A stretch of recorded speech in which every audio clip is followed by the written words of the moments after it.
Bharatiya Janata party के वरिष्ठ नेता और पूर्व सांसद ब्रजभूषण शरण सिंह की मुश्किलें बढ़ सकती हैं। महिला पहलवानों के द्वारा जो यौन शोषण का आरोप लगाया था, उसको लेकर के इन्होंने दिल्ली हाई कोर्ट का दरवाजा खटखटाया था। लेकिन कल दिल्ली हाई कोर्ट ने साफ कहा कि इस पर रोक नहीं लगाई जाएगी, निचली अदालत में सुनवाई चलती रहेगी। और बार बार तारीख लगने के बाद ब्रजभूषण शरण सिंह के जो वकील थे, वो कोर्ट में जब उपस्थित नहीं हुए, तो कोर्ट ने स्पष्ट कहा कि अगर आप बार बार नहीं आ रहे हैं तो अगले जो तारीख है उस पे मुझे फैसला सुनाना होगा। साथ ही ये भी कहा कि अब ज़्यादा दिन टाला नहीं जा सकता, क्योंकि ब्रजभूषण शरण सिंह की तरफ से वकील बार बार समय ले रहे थे। कोर्ट ने ये भी कहा कि जो निचली अदालत में दिल्ली की लोअर कोर्ट में मामला चल रहा है, उनके ऊपर जो आरोप लगाए गए थे उस पर कोई रोक नहीं है और वो सुनवाई चलती रहेगी। यानी जिसके लिए ब्रजभूषण शरण सिंह हाई कोर्ट गए थे कि इस मामले की जो सुनवाई चल रही है उस पर रोक लगाई जाए, तो अब रोक नहीं लगाई जाएगी, हाई कोर्ट ने स्पष्ट कह दिया है। और साथ ही वकील अगर अगली तारीख जो अप्रैल में निर्धारित की गई है, डेट है, उसमें अगर हाजिर नहीं होते, अपनी बहस नहीं करते हैं, तो मुकदमा उसी दिन हाई जो जज हैं वो फैसला सुना सकते हैं ब्रजभूषण शरण सिंह के पक्ष में, या फिर रोक लगाएंगे, ये देखने वाली बात है। लेकिन शुरुआती जो कल निकल करके बात आई, इससे लग रहा है कि ब्रजभूषण शरण सिंह को भी हाई कोर्ट से राहत नहीं मिलेगी, क्योंकि बार बार उनकी तरफ से हाई कोर्ट से समय लिया जा रहा है।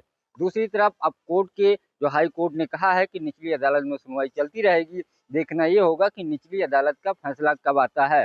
ब्रजभूषण शरण सिंह के ऊपर 2024 में महिला पहलवानों ने यौन शोषण का आरोप लगाया था। हालांकि एक नाबालिग पहलवान ने मुकदमे वापस ले लिए थे जो आरोप लगाए थे, लेकिन कई और सारे आरोप हैं वो चल रहे हैं, जिसमें कई सारे आरोप उनके ऊपर लगाए गए थे। फिलहाल उनको उस दौरान जब विवाद बढ़ा तो उनका टिकट काट दिया गया।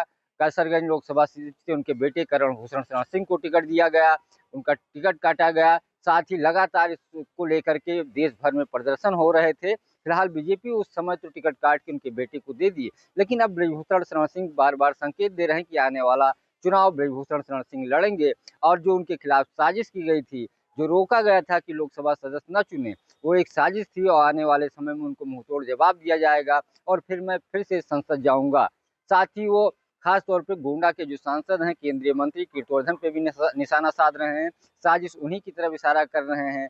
कुल मिलाकर के देखना ये होगा कि अब हाई कोर्ट ने जो एक तरीके से कहा है कि अगली डेट में आपके वकील को कोर्ट में उपस्थित होना होगा, अपनी बात रखनी होगी। अगर नहीं उपस्थित होते तो हाई कोर्ट का निर्णय क्या होगा। और दूसरी तरफ जो निचली अदालत में यौन शोषण के मामले चल रहे हैं, जो महिला पहलवानों ने आरोप लगाया था, उस पर क्या निर्णय आता है।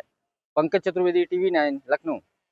फिनिस्टा windows, beautiful and durable designs, installation से मेंटेनेंस की लाइफ लॉन्ग कस्टमर सर्विस। आपके घर में फिनिस्टा नहीं है तो कॉल कीजिए। फाइनर फिनिस्टा।